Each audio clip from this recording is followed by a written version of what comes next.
Happy Christmas. War is over, if you want it. No contest. Autism and the culture war. Autism is not a contest. It is not a beauty pageant to see who looks the best in a swimsuit or who will make the best bid for world hunger.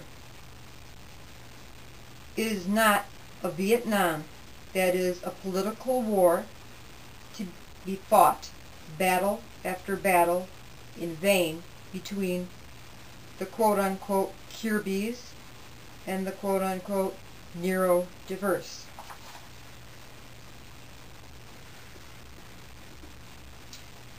What disturbs me in our culture is that we are moving away from freedom of choice toward a mindset of freedom from choice. Diversity is what makes us healthy and interesting as a species. However, diversity shouldn't be confused with suffering.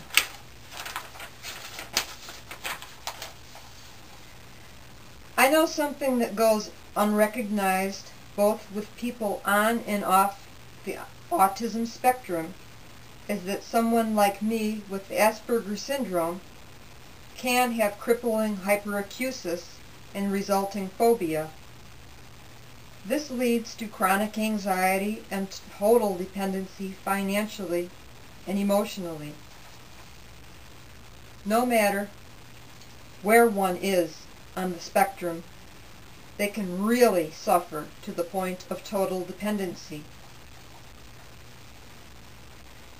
Should they choose a course of treatment, they deserve no scorn nor a cutting off of funding and services because of a label. If someone chooses to remain as they are, as long as they are honest with themselves, they also deserve no scorn. Let's stop the war and continue the quest to find our best selves.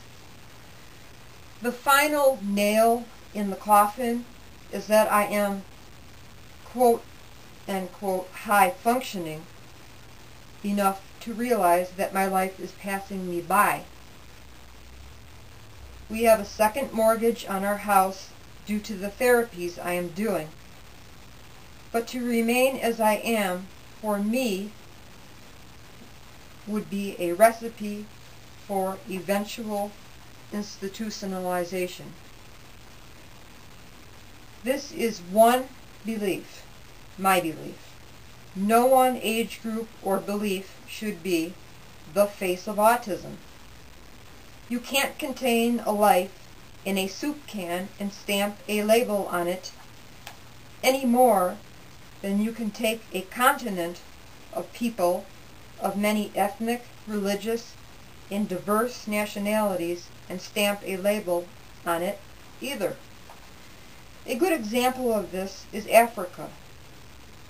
I hope I've made sense out of the senselessness of division and blind apathy. If this battle should continue to be waged, keep in mind that eventually both sides will lose the war.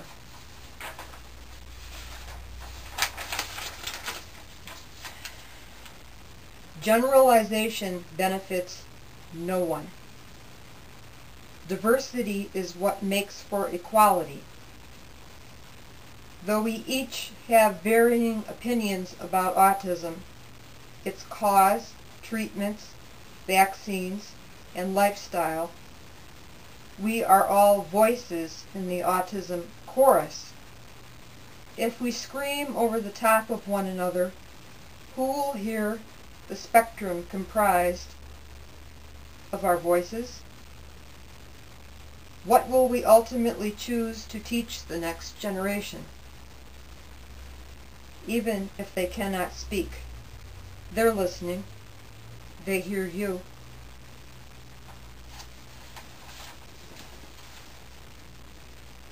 This is a quote I received from a woman with Asperger syndrome who works for an Asperger syndrome peer-run advocacy organization upon hearing my story and asking for my help.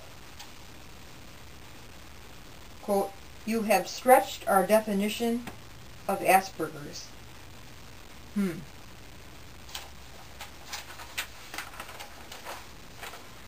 on one final note, I would like to address the American Psychiatric Association's possible decision to do away with the Asperger diagnosis. I do not agree with it because a main deciding factor between Asperger's autism and classic autism is speech development.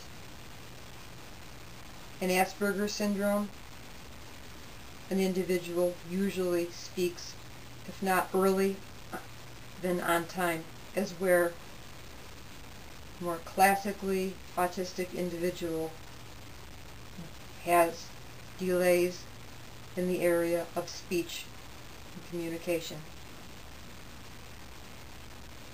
Thank you.